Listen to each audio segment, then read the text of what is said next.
Merci Jean-Philippe et Marie.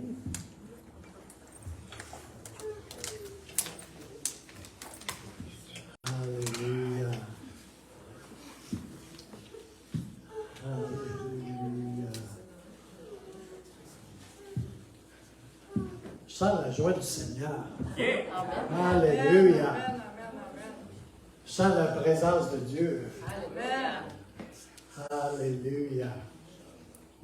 C'est une bonne chose parce que je ne serais pas ici autrement. Alabashi. Merci Seigneur. Oups, le oups a descendu tout seul. Alléluia. Tu passes des drôles de choses quand on change de plateforme. Hein? C'est comme, là, il peut arriver à peu près n'importe quoi. Alléluia. La mort a été écrasée. Alléluia. Oups. Je ne suis pas vraiment désolé quant à moi. Alléluia. Alors, quelques petites annonces. Je vous souhaite la bienvenue en ce dimanche de Pâques. Et je veux vous remercier pour vos dîmes et vos offrandes, pour votre fidélité à supporter l'œuvre ici à cette île et jusqu'à pas mal loin de cette île aussi, par le même fait.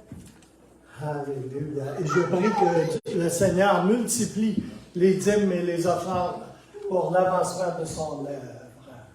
Amen. Alléluia.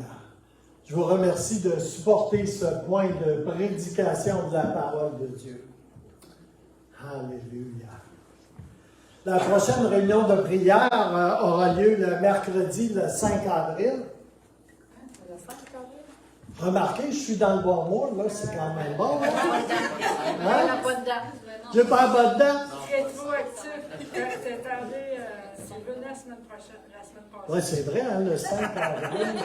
Il fallait qu'il y ait quelque chose. Ah, c'est épouvantable. Moi, les calendriers, là, c'est comme ces deux choses. C'est épouvantable. Alléluia. Ben, mercredi prochain, il y a une réunion de prière ici à 19h, d'accord? On se comprend? Alléluia. Alors, si vous désirez devenir membre votant et que vous pourrez fréquenter cette église ici, vous pouvez en faire la demande, soit à des gens du comité administratif, soit des gens du comité pastoral. Alors, durant mon absence, vous pouvez le faire. Vous pouvez contacter France, Annie, Stéphanie ou Laurent, et puis demander à remplir un formulaire pour devenir membre votant du Centre chrétien des Sept-Îles. Et aussi, il va y avoir une réunion d'affaires qui va se tenir dimanche le 14 mai. OK? C'est la bonne date? Oui? OK. À 14h dans l'après-midi. Et également, si vous désirez être baptisé dans l'eau, vous pouvez en faire la demande également, toujours au comité pastoral ou au comité d'administration. Et puis, on va tenir des baptêmes si la demande est là. On peut baptiser ici sur place. Et pour les courageux, on peut les baptiser dans le fleuve. Mais peut-être pas tout de suite. OK? Moi, ça ne me dérange pas parce qu'au dernier baptême, je me suis acheté un wetsuit. Okay? Avant de devenir bleu, là. C'est parce que je ne suis pas originaire de la Côte-Nord, fait que c'est comme. Je me suis acheté un wetsuit. Je pense que la dernière fois, là, c'est le baptême le plus rapide que j'ai jamais fait. Puis je suis sorti de l'eau. Puis l'autre gars, c'est un gars de la Côte-Nord, fait que lui, il est resté dans l'eau. Alléluia. Alors, je vous rappelle que tantôt, on va avoir un potluck après le repas, c'est-à-dire un repas fraternel qui va se tenir après la réunion. Et on a de la bouffe en masse, comme je disais avant le début de la réunion. Alors, vous pouvez vous joindre à nous sans problème. Et tout le monde est invité. Alléluia. Ça va faire un petit repas partage fraternel entre nous. Alors, joyeuse Pâques à tous. Et j'ai un message de Pâques, évidemment. Intitulé « Message de Pâques ».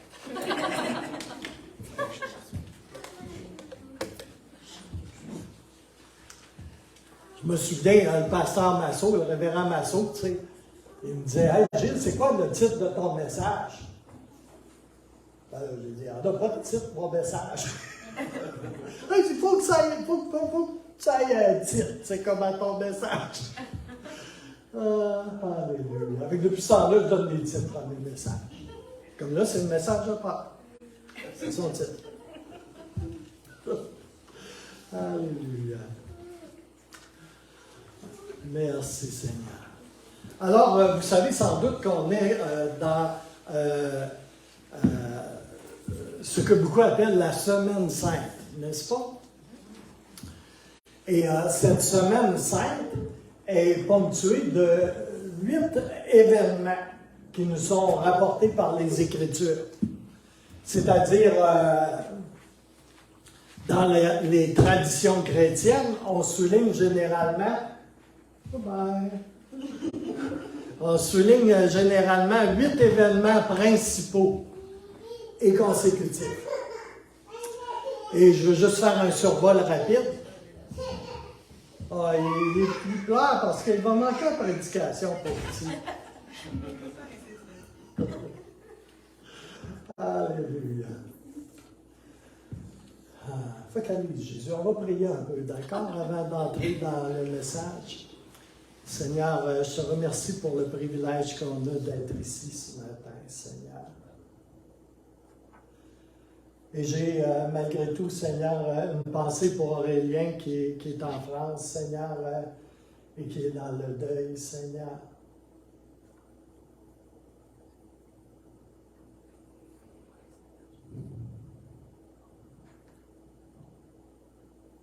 Et nos pensées et nos prières sont avec lui. Priez pour Jessica, la famille, et puis Aurélien.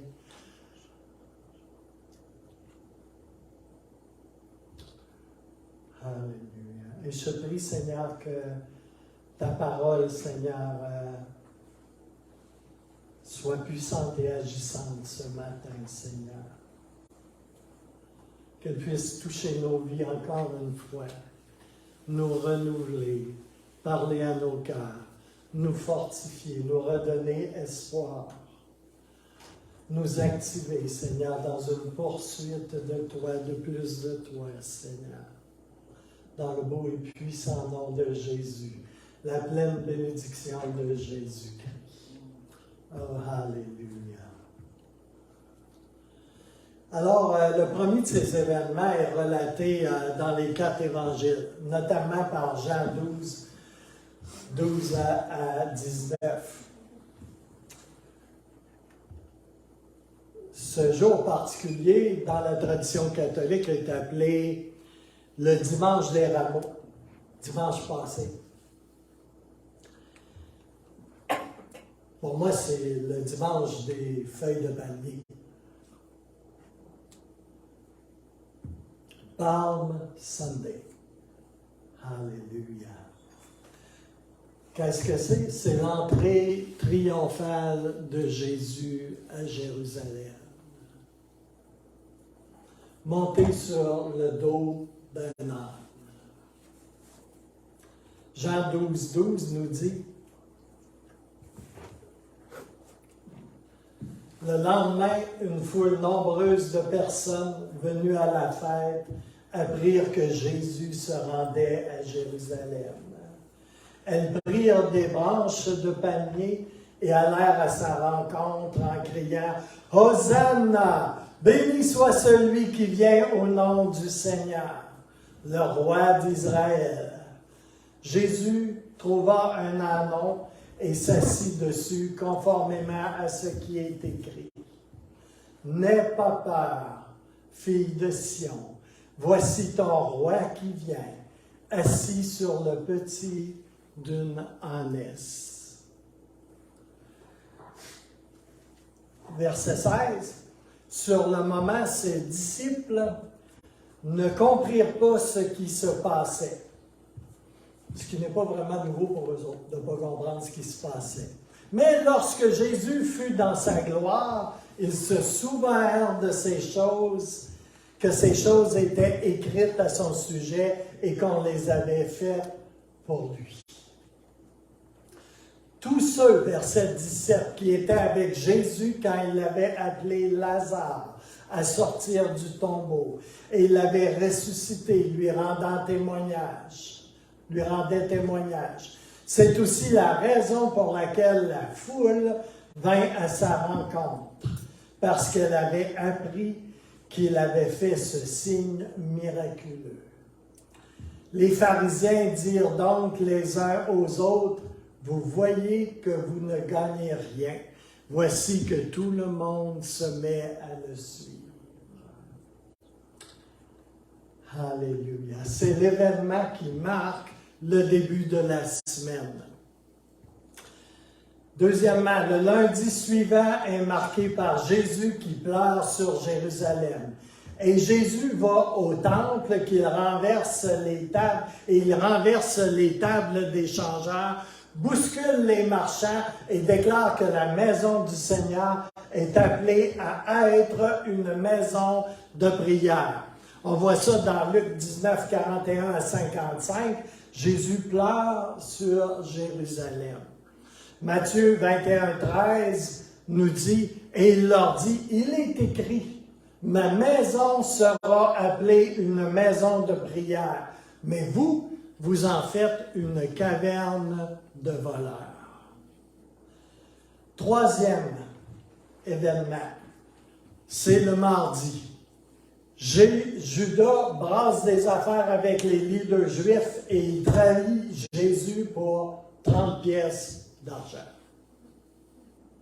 On voit ça en Matthieu 26, 15.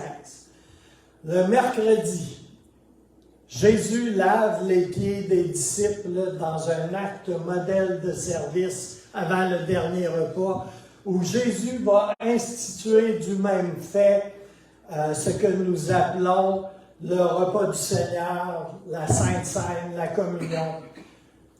Il va instituer ce jour-là la Sainte Seine, après avoir lavé les pieds de ses disciples. Jean 13. Je pense que je vais prendre le temps de vous lire Jean 13. Avant la fête de Pâques, Jésus, sachant que son heure était venue de passer de ce monde au Père, et ayant aimé les siens qui étaient dans le monde, il mit le comble à son amour pour eux. Pendant le souper, lorsque le diable avait déjà inspiré au cœur de Judas Iscariote, fils de Simon, le dessein de le livrer, Jésus, qui savait que le Père avait remis toutes choses entre ses mains, qu'il était venu de Dieu et qu'il s'en allait à Dieu, se leva de table, ôta ses vêtements et prit un linge dont il se ceignit. Ensuite, il versa de l'eau dans un bassin et il se mit à laver les pieds des disciples et à les essuyer avec le linge dont il était ceint. Il vint donc à Simon-Pierre et Pierre lui dit, « Toi, Seigneur, tu me laves les pieds? » Jésus lui répondit, « Ce que je fais, tu ne le comprends pas maintenant, mais tu le comprendras bientôt. » Pierre lui dit, « Non, jamais tu ne me laveras les pieds. » Jésus lui répondit, « Si je ne te lave, tu n'auras point de part avec moi. » Simon-Pierre lui dit, « Seigneur, non seulement les pieds, mais encore les mains et la tête. » Jésus lui dit, « Celui qui est lavé n'a besoin que de se laver les pieds pour être entièrement pur. Et vous êtes purs, mais non pas tous, car il connaissait celui qui le livrait. C'est pourquoi il dit, vous n'êtes pas tous purs.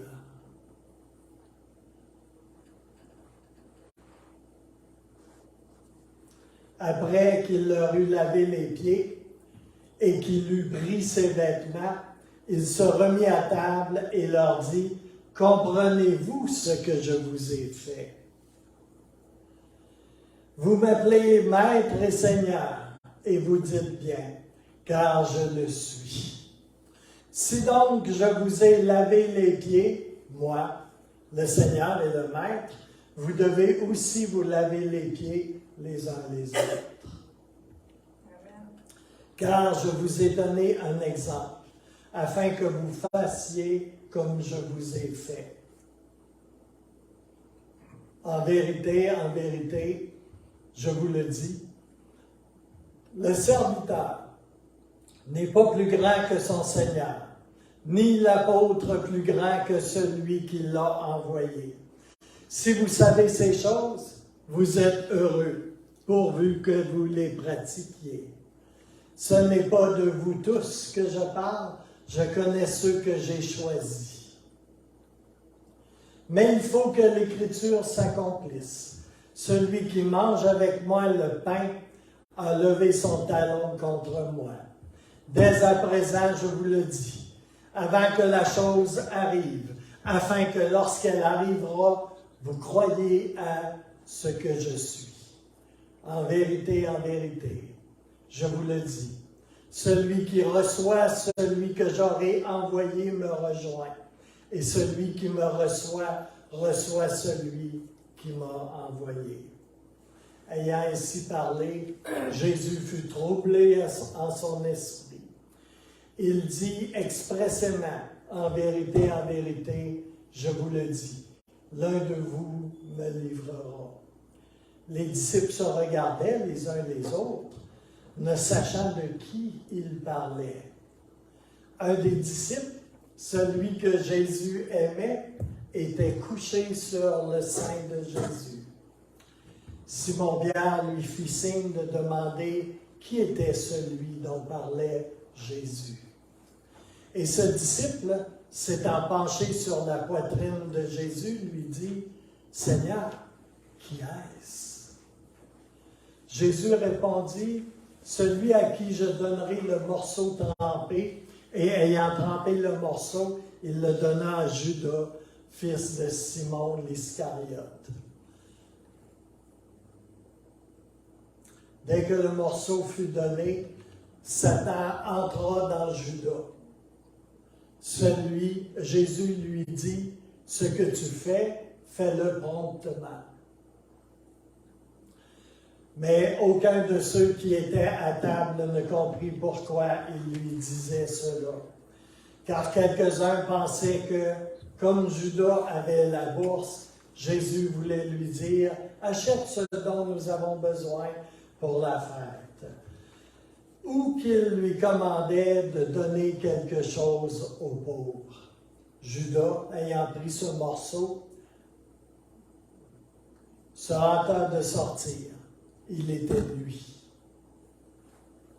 Lorsque Judas fut sorti, Jésus dit, « Maintenant, le Fils de l'homme a été glorifié et Dieu a été glorifié en lui. Si Dieu a été glorifié en lui, Dieu aussi le glorifiera en lui-même et il le glorifiera bientôt. Mes petits enfants, je suis pour peu de temps encore avec vous. Vous me chercherez, et comme j'ai dit aux Juifs, vous ne pouvez venir où je vais. Je vous le dis aussi maintenant. Je vous donne un commandement nouveau. Aimez-vous les uns les autres, comme je vous ai aimé vous aussi. Aimez-vous les uns les autres. À ceci, tous connaîtront que vous êtes mes disciples, si vous avez de l'amour les uns pour les autres. Simon-Pierre lui dit, « Seigneur, où vas-tu? » Jésus répondit, « Tu ne peux pas maintenant me suivre où je vais, mais tu me suivras plus tard. » Seigneur, lui dit Pierre, pourquoi ne puis-je pas te suivre maintenant? Je donnerai ma vie pour toi.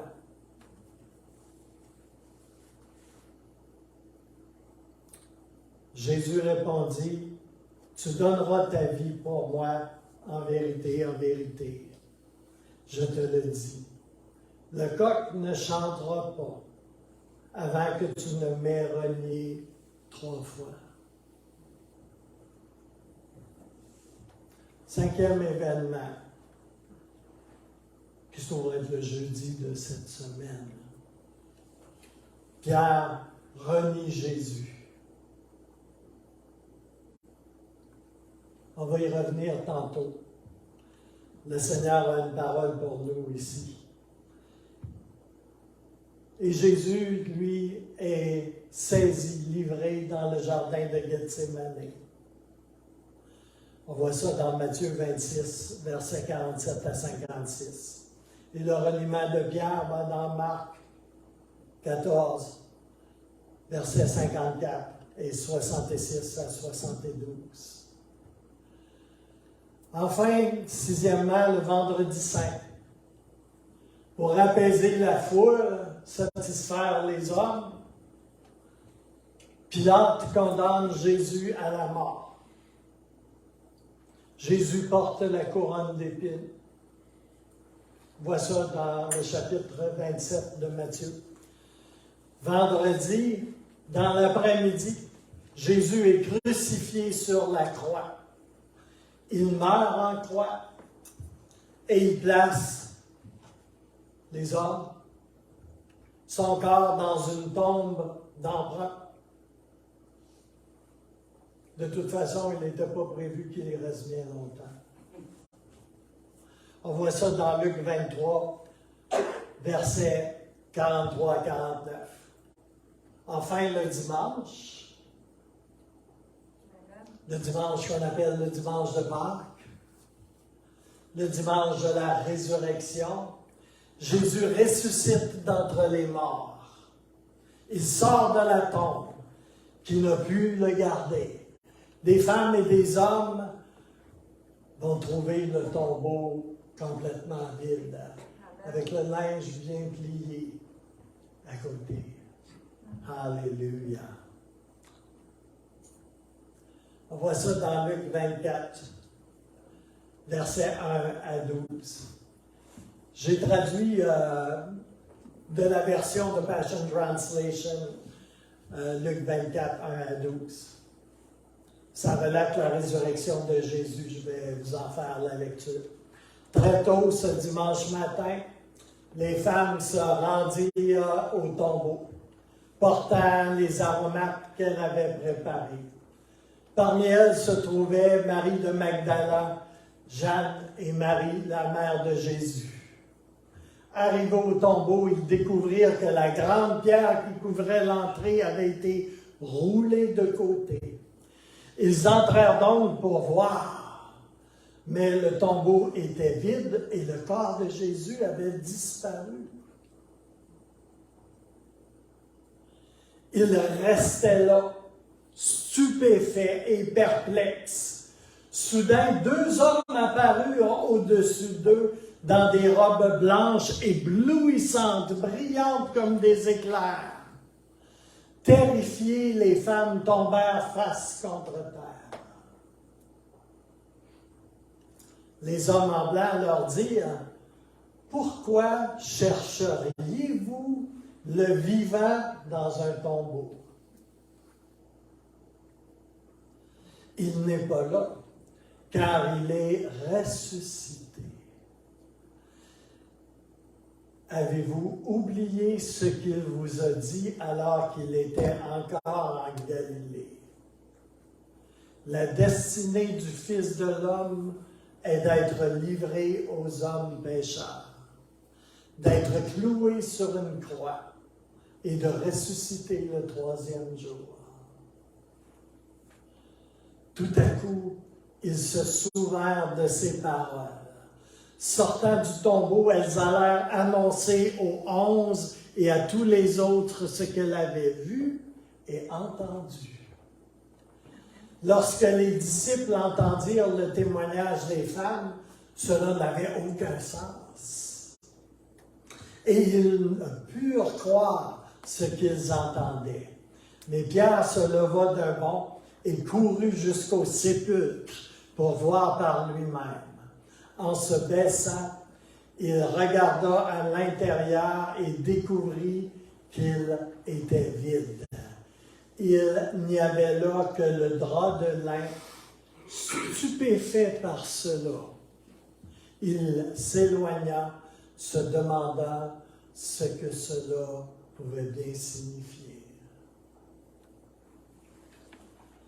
Je vais prendre un petit peu de temps ici ce matin pour vous raconter une petite histoire dans l'histoire. Une petite histoire dans la suite des événements que nous venons de voir.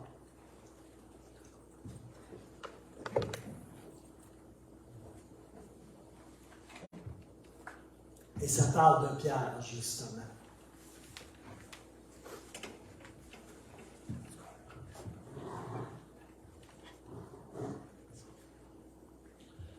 On pourrait appeler ça Pierre le jour d'après.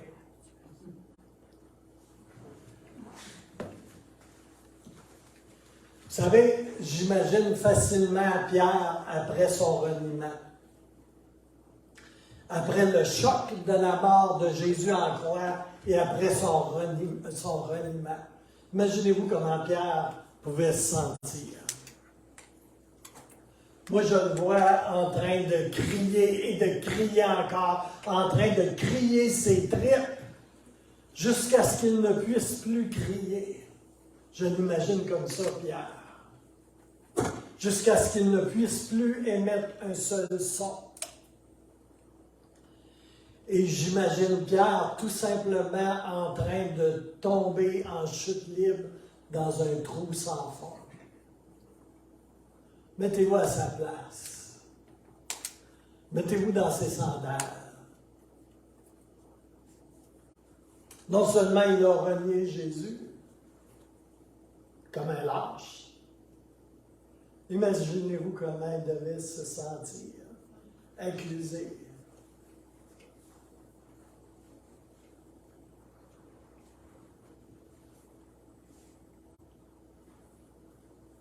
Imaginez-vous ses rêves, ses espoirs, tout ce qu'il croyait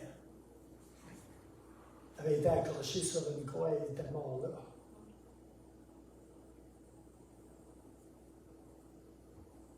Et je le vois à Pierre en train de tomber dans un trou sans fond. Le trou, l'abîme des âmes qui sont brisées, cassées. Il s'est effondré de tout son être. C'est ça qui est arrivé à Pierre. Son être s'est écroulé. Il était brisé, fracturé, cassé. Les morceaux de son être, de qui il était, c'était tout éparpillé autour de lui. Savez-vous ce que je voyais? Je voyais comme vous. Quand on a un vase en verre, nous autres, on a une cuisine en plancher de céramique, tu t'échappes quelque chose en verre, là, ça fait tout qu'un bruit. Puis ça casse en des centaines de petits morceaux.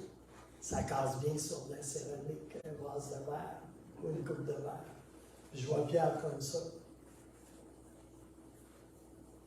À la suite de son reniement.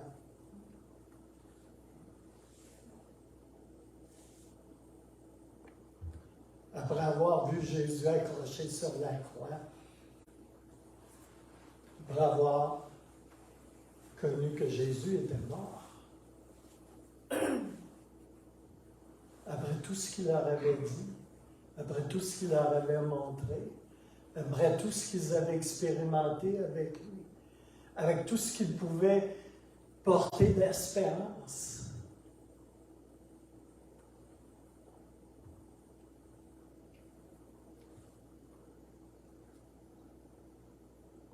Il ne pouvait pas comprendre cette réalité-là qui s'imposait.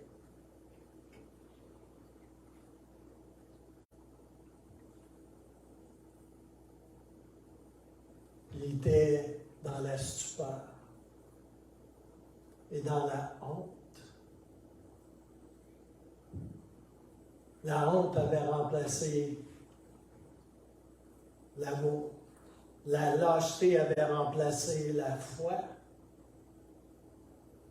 La peur aux tripes avait remplacé l'espérance. Et elle ouvrait toute grande la porte de son être au prédateur de son âme. C'est là qu'il était, Pierre.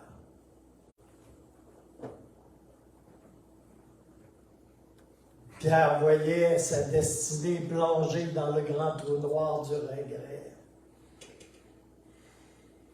Ah si j'avais su, si j'avais pu. Ah si.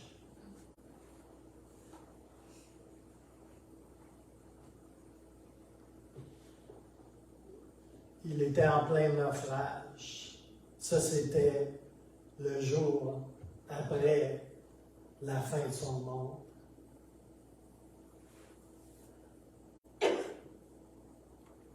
Peut-être que vous avez déjà été là. Moi, oui, j'ai déjà été là. Mais peut-être pas juste une fois. On y meurt.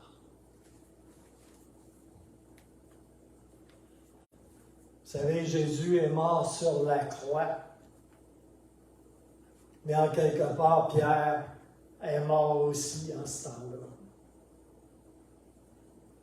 Pas mort physiquement,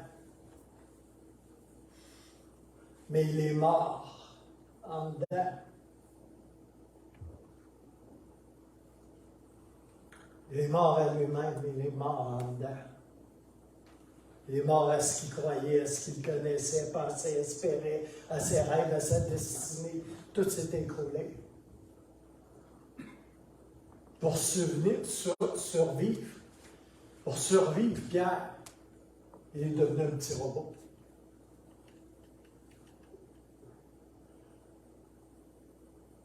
Un petit robot sans âme. Il est juste retourné à ce qu'il connaissait. Il est retourné à la pêche.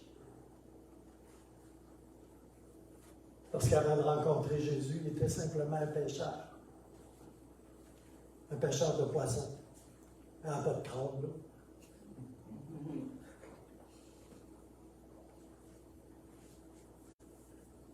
Fait qu'il est retourné pêcher. Il est retourné à ce pourquoi il avait été programmé dans sa vie naturelle et terrestre. Mais il cherchait surtout à éviter tout ce qu'il ressentait, tout ce qu'il y avait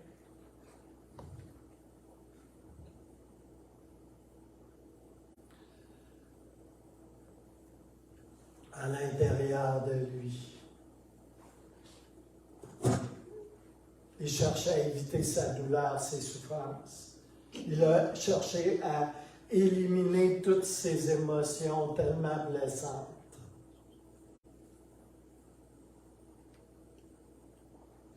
Plusieurs d'entre nous, on a déjà été dans des endroits où on ressent juste ça. La souffrance, la douleur, la blessure, le mal-être. On ne se peut plus, comme on dit en québécois, on ne s'endure plus. On dirait que l'enfer est déchaîné après nous, que toute la terre entière nous en veut. Et qu'on est perdu et cassé sans réparation possible. La différence entre Pierre et Judas est mince comme le fil d'un rasoir. Dans les deux, c'est la même fièvre de désespoir, de regret et de rage. Cela a conduit Judas au suicide. Pourquoi c'est pas ça qui est arrivé à Pierre? Pourquoi Pierre n'a pas fait ça aussi? Parce qu'il s'est repenti. Ouais. Mais la différence majeure, c'est que Jésus a prié pour lui. On a lu tantôt dans le texte, Jésus savait. Jésus savait. Il savait tout ce qu'il y avait en avant de lui. Il savait ce qu'il y avait en avant de Pierre.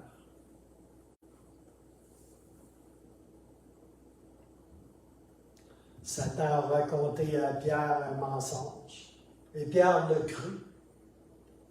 Il ne l'a pas juste cru, ce mensonge-là, mais il l'a matérialisé, concrétisé, ce mensonge dans son propre corps, dans son être. Il lui a fait de la place et ce mensonge lui a tout pris, lui a tout dérobé. Et ce mensonge lui disait que maintenant,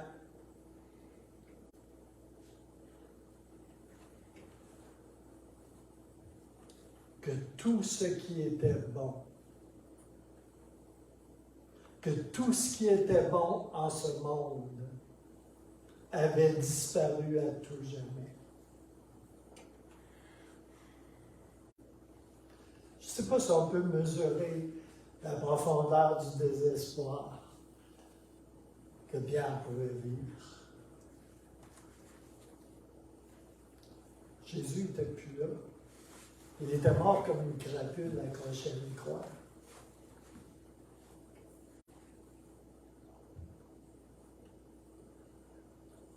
Jésus était comme disparu à tout jamais. Jésus, il était parti. Il n'était plus là. Et Pierre se sentait tellement seul, tout seul, abandonné. Ça arrive qu'on se sente tout seul. Hein?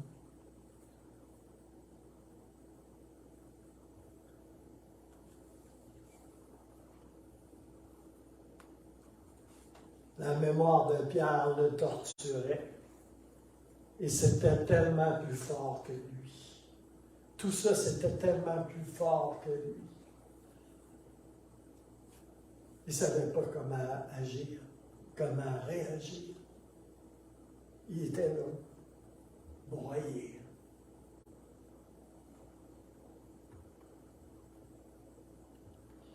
Il était juste livré à ses propres forces. Mais,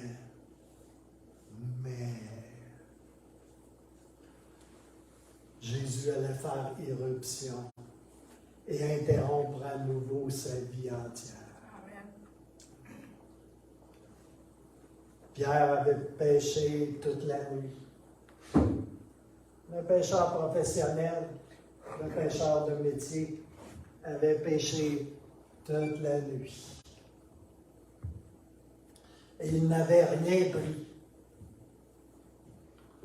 Il avait mal partout, les mains rouges enflées, du travail et des efforts de toute une nuit de travail sur la mer. C'est pas un travail facile. Il n'y a pas des treuils électriques, là. Les treuils électriques, là, c'est ça. Alléluia. Un homme va lui dire de loin, jette tes filets encore. Pierre, le cœur partagé, le fait. Et les filets sont soudainement pleins à craquer. Et Pierre est terrifié tout d'un coup. Et il dit à Jésus, ne t'approche pas de moi, car je suis un homme impur.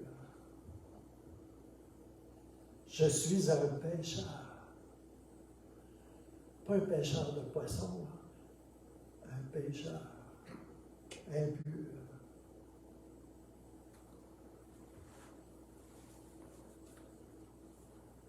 Pierre pleure amèrement.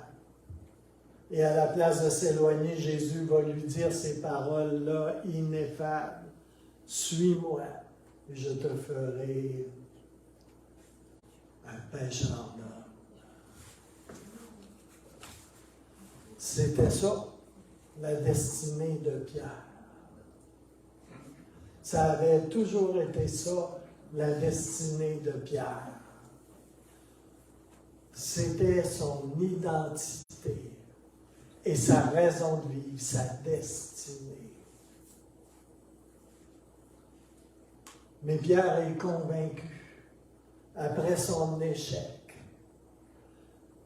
après son reniement, il était convaincu que ça c'était inaccessible, qu'il était disqualifié, que ça n'existait même plus tout ça. Il ne savait pas, Pierre, qu'un ange avait parlé de lui. C'était d'ailleurs tout simplement inacceptable pour Pierre, après tout ce qu'il avait fait. Qu'est-ce qu'il pensait? Il pensait, c'est trop tard, bien trop tard. Marc 16, 7 nous dit, mais allez dire à ses disciples et à Pierre, allez dire à ses disciples, à Jésus, les disciples de Jésus, et à Pierre. Là, je prends la peine de dire et à Pierre. N'oubliez pas de lui dire à Pierre. Dites-le aux disciples, mais n'oubliez pas de le dire à Pierre. Il savait tout ce qui était pour se passer. N'oubliez pas de le dire à Pierre. Qu'il vous précède en Galilée. C'est là que vous le verrez comme il l'a dit. Pierre, là, il n'est pas en Galilée, là. Il n'est pas où est-ce qu'il est supposé d'être. Pas encore. Pas encore. Mais l'ange prend la peine de dire et de mentionner et à Pierre. Au ciel, là, il n'y a rien de changé. Malgré tout ce que ça a l'air.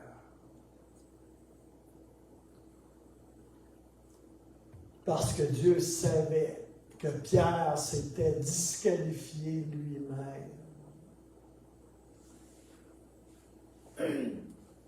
Je vous laisse imaginer tout ce que le diable pouvait lui mettre dans la tête et dans le cœur.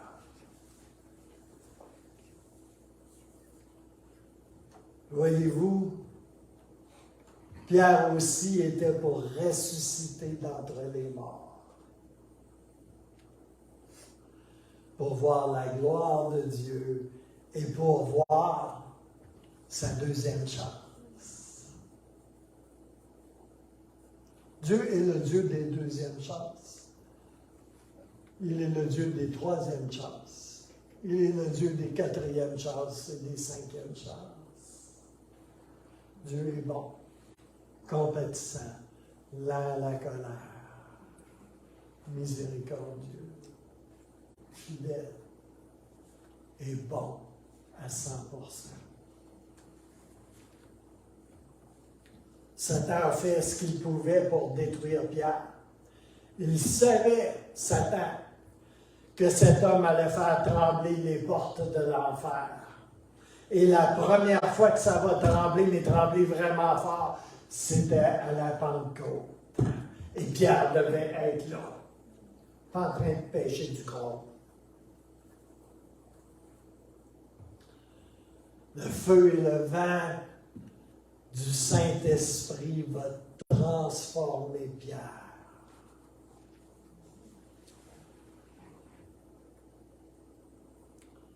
Le lâche qui avait renié Jésus 3 fois, pas une, pas deux, 3 fois, va être restauré. Et qu'est-ce que Jésus va faire? Non pas par hasard, mais qu'est-ce que Jésus va faire? par 3 fois. Pierre a renié Jésus par 3 fois. Jésus va lui demander à Pierre par 3 fois. M'aimes-tu, Pierre? Imaginez. Imaginez. Par 3 fois, Jésus va lui demander, es-tu mon ami? Va le demander une 2e fois, es-tu mon ami? Et la 3e fois, il va lui demander, m'aimes-tu, Pierre? Et Pierre va lui dire, tu sais.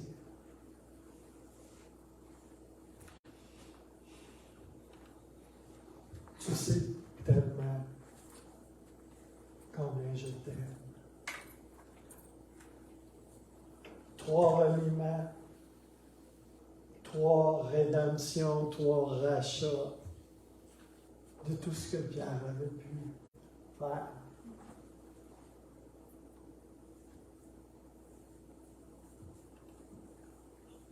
Trois fois comme il avait renié Jésus, 3 fois pour une rédemption. La Bible est un livre extraordinaire dans tous les détails.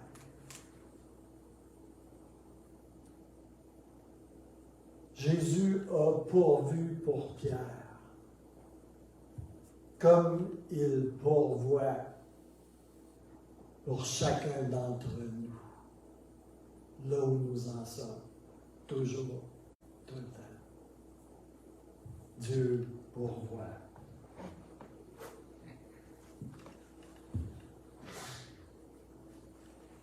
Dieu va pourvoir pour chacun d'entre vous, là où vous en êtes. Vous êtes marqués pour lui. Vous portez sa marque. N'oubliez jamais ça. Il vous a choisi. Et il ne perd jamais aucun de ceux qu'il s'est choisi et que le Père lui a donné. Jamais.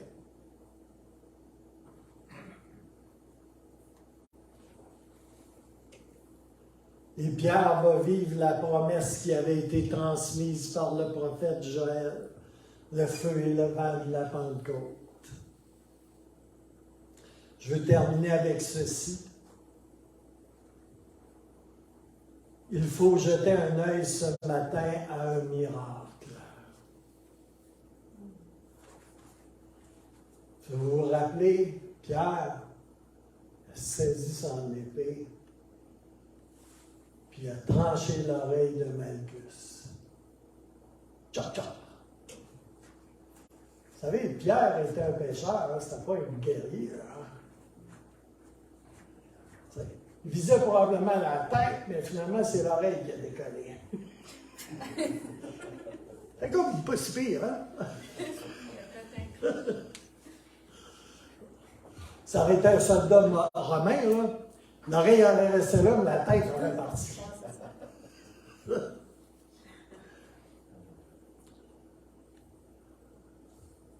Jean 18, versets 9 et 10. On passe sur ça, hein, puis on ne saisit pas tout à fait.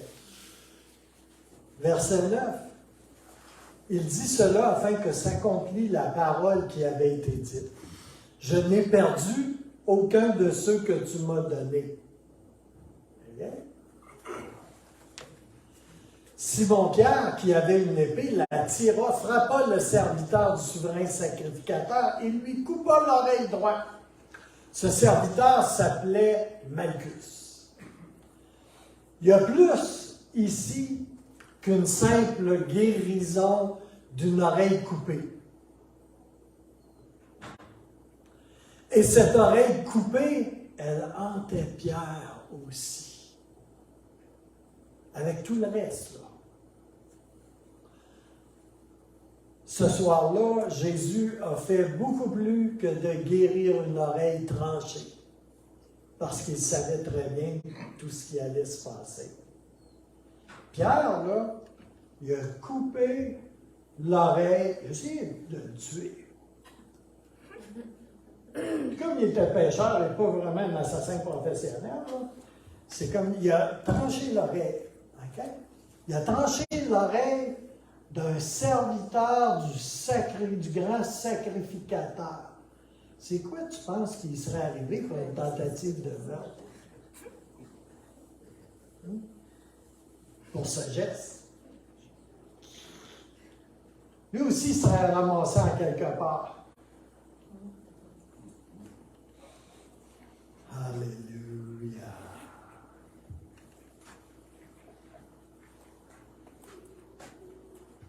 Jésus savait qu'il fallait que Pierre ne soit pas complètement détruit, accusé et condamné à mort pour avoir attenté à la vie d'un serviteur du souverain sacrificateur.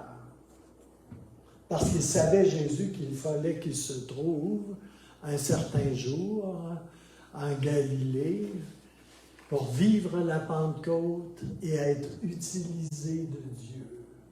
Et c'est quoi il a fait, Jésus? Il a pris l'oreille, il a mis de la crazy glue dessus, puis il l'a remis là. Hein? Il a recollé l'oreille de Malchus. Alléluia. Jésus a prié, et même cela fut permis. Tout cela fut permis. Et il rattacha l'oreille de Malchus. Pourquoi? Pourquoi? Parce qu'il trouvait qu'il était moins cute avec une oreille en moins? Non. Il a recollé, guéri l'oreille de Malchus parce qu'il voulait protéger la destinée de Pierre. Il voulait que Pierre se rende à la chambre à eau et qu'il expérimente le baptême de feu et de Saint-Esprit. Jésus a guéri Malchus pour protéger la destinée de Pierre. Alléluia. Alléluia. Il a choisi de protéger sa destinée parce que lui, Jésus, l'avait choisi, l'avait appelé. Que puis-je vous dire ce matin en accord avec les Écritures et la volonté de Dieu, sinon que le Seigneur vous garde, vous aussi, là où vous êtes, là où vous en êtes, dans quoi vous êtes, parce que vous avez, écoutez-moi bien, vous avez une destinée en lui. Et peu importe où vous vous trouvez, peu importe où vous en êtes, je ne pense pas que votre condition puisse être aussi pire que celle dans laquelle Pierre s'est retrouvé. Mais Jésus avait prié pour lui. Et rien n'empêchait Pierre d'entrer dans sa destinée. Et c'est pareil pour vous. C'est pareil pour vous. Pour chacun d'entre vous. Alléluia. Parce que vous avez une destinée en Jésus-Christ. Peu importe l'âge que vous avez. Peu importe ça fait combien d'années vous servez le Seigneur. Vous avez une destinée en lui. Vous êtes marqué du nom de Jésus. Vous lui appartenez. Le diable n'a pas de place pour étamper sa marque dans ton front. Amen. Vous lui appartenez. Et c'est lui qui vous garde. Et comme Jésus a prié pour Pierre, Qui avez-vous au ciel? Jésus, qui intercède pour vous à cet instant même. Alléluia. Ce qui nous amène à la Sainte Seine. C'est ça mon message de passe, du temps passant. C'était bon. Juste un instant, ça sera pas long.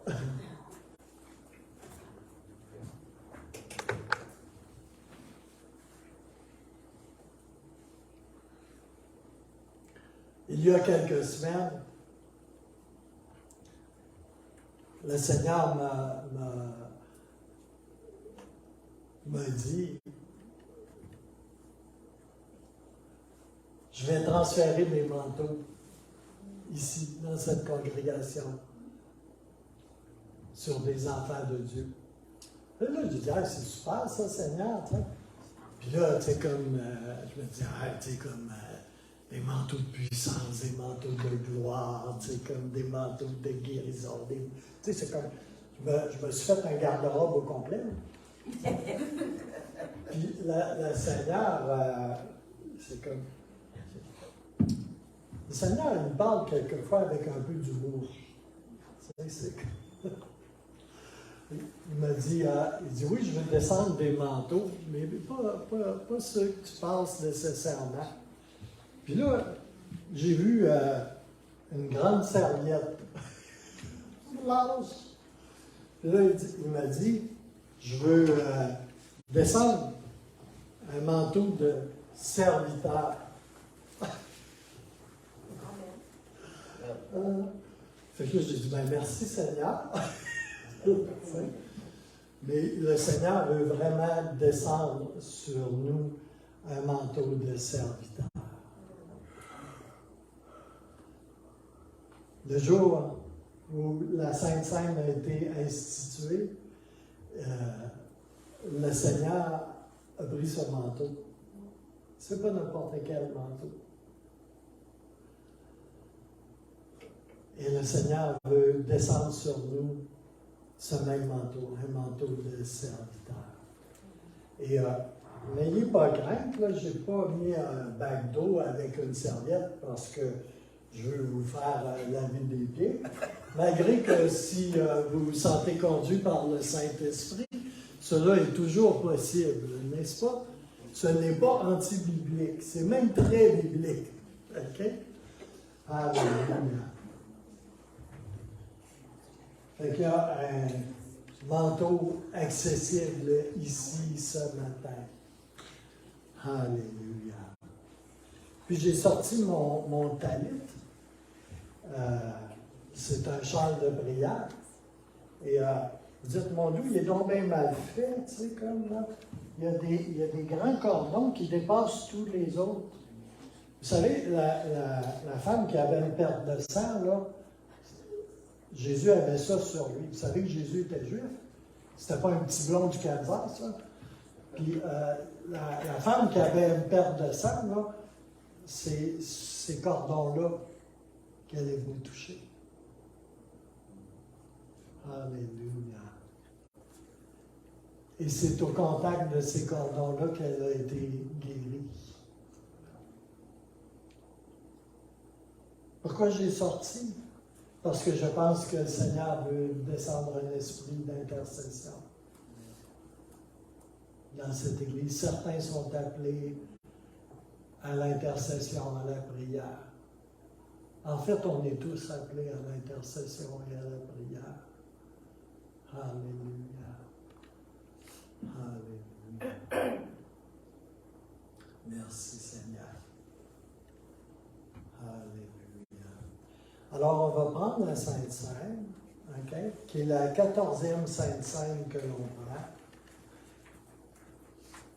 Et puis, après, avoir pris la Sainte Seine ensemble, si vous voulez avoir un manteau de serviteur, un nouveau manteau de serviteur, eh bien, je vous inviterai à avancer en avant.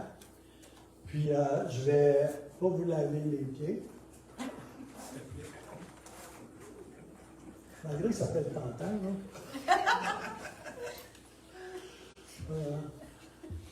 C'est rien de laver les pieds, c'est faire laver qui est tough. Bien, je vais mettre la serviette autour de vos épaules, puis on va prier ensemble.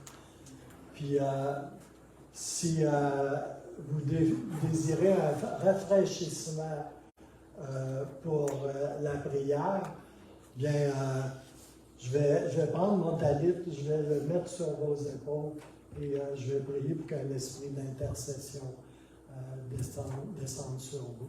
Dans les temps que l'on vit, on a besoin certainement d'une onction fraîche de serviteurs et puis d'un renouvellement dans la prière. Alléluia.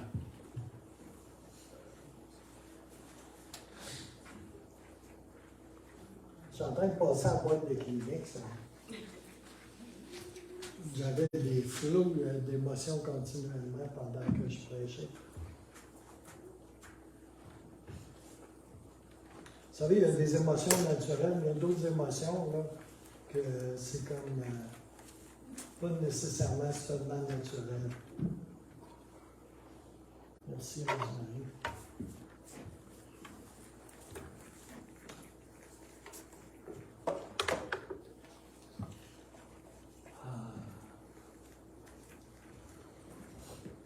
Alléluia. Merci, Seigneur. Gloire et gloire à Jésus.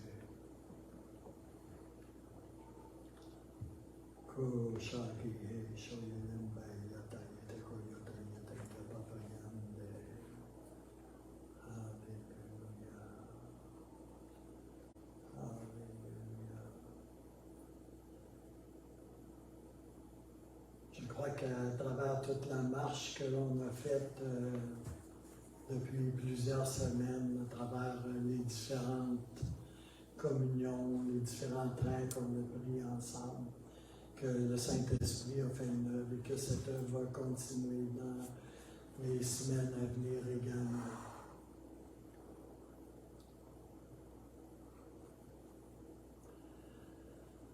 Alléluia. Jean 1,29. B. On peut lire « Voici l'agneau de Dieu qui ôte le péché du monde ». Et en Jean 6, versets 53 à 59, on peut lire « Jésus leur dit en vérité, je vous le dis, si vous ne mangez la chair du Fils de l'homme, et si vous ne buvez son sang, vous n'avez point la vie en vous-même. Celui qui mange ma chair et qui boit mon sang a la vie éternelle, et je le ressusciterai au dernier jour.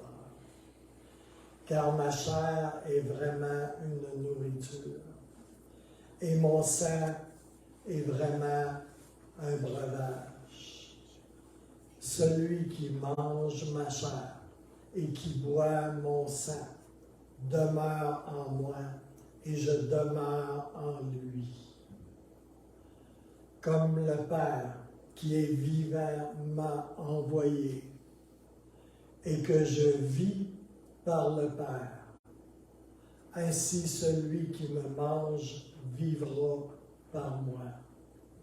C'est ici le pain qui est descendu du ciel. Et il n'en est pas comme de vos pères qui ont mangé la manne et qui sont morts. Celui qui mange ce pain vivra éternellement. Jésus dit ces choses dans la synagogue alors qu'il enseignait à Capernaum. Alléluia. Mercredi passé, le Seigneur a commencé à déposer pendant que j'étais arrêté dans sa présence devant lui.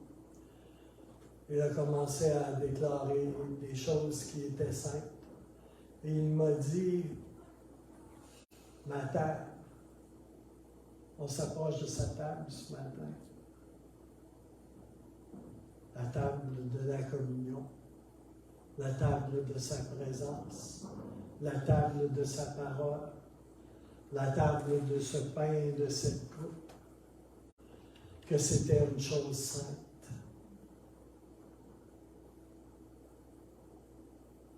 On vit dans un monde tellement sécularisé et l'Église est tellement elle-même sécularisée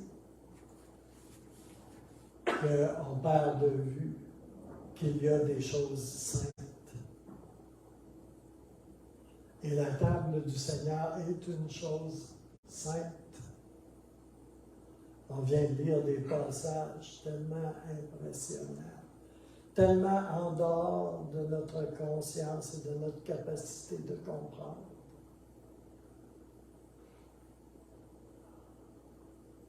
La communion que nous avons les uns avec les autres est également une chose sainte. L'Église est une chose sainte. La chair ici, que ce soit un lutrin ou que ce soit ce gadget-là pour supporter des objets, est une chose sainte. Parce que c'est là qu'est enseigné, déclaré, proclamé la parole de Dieu. Alléluia.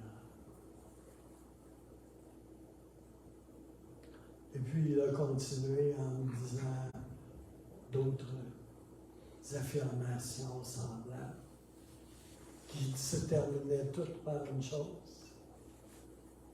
Ce sont des choses saintes. C'est pas parce qu'on n'a pas la grande chair en bois qu'on avait là, que c'est moins une chose sainte. Faire le ministère que vous faites, peu importe qu'est-ce qu'il est, c'est une chose sainte. Alléluia. Alors ce matin, on va prendre la communion ensemble. Et on va manger ce pain.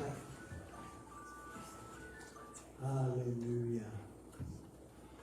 Et je veux juste rendre grâce au Seigneur parce qu'il est allé à la croix pour moi, avant-hier. Je sais que vous pensez que ça fait 2000 ans. Pour moi, c'est comme avant-hier.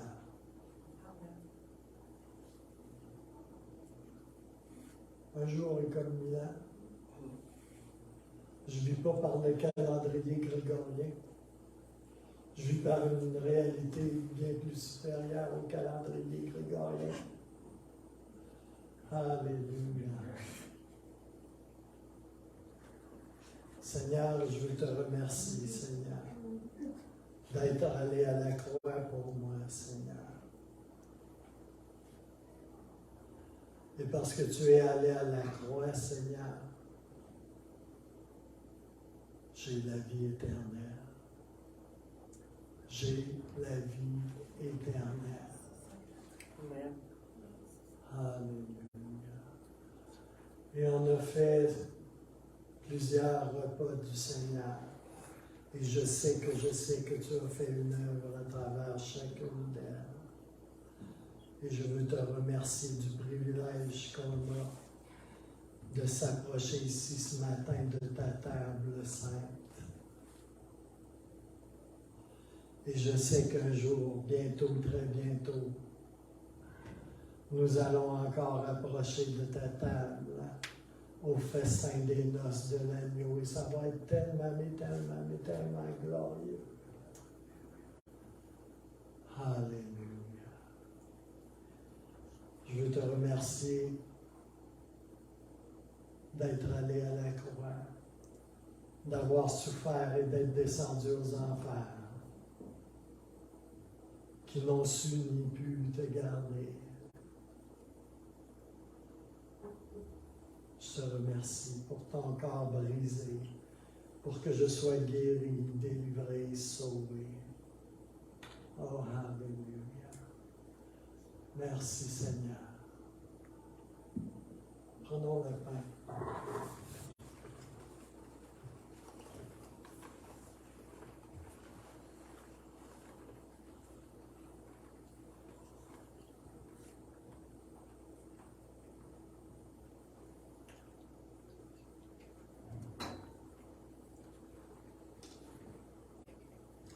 et sœurs, il n'y a rien de plus précieux que le sang de Jésus.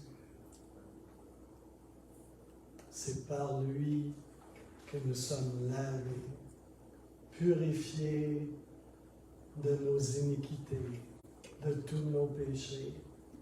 Ce sang précieux nous rend plus blancs que la neige. Alléluia. C'est lui qui nous ouvre l'accès à sa présence au ciel. C'est par lui que nous sommes réconciliés. Alléluia. C'est lui qui permet qu'on puisse entrer dans sa présence. Alléluia. Gloire à Jésus. Est-ce qu'on peut dire tous ensemble ce matin, merci pour ton sang précieux, Seigneur.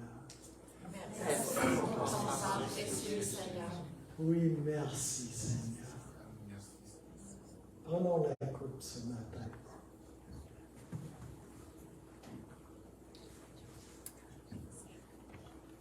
Alléluia. Merci, Seigneur. Alors, il nous reste quelques minutes.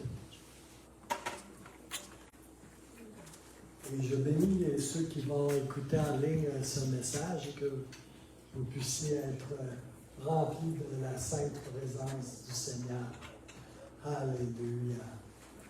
Et ici, on va prier.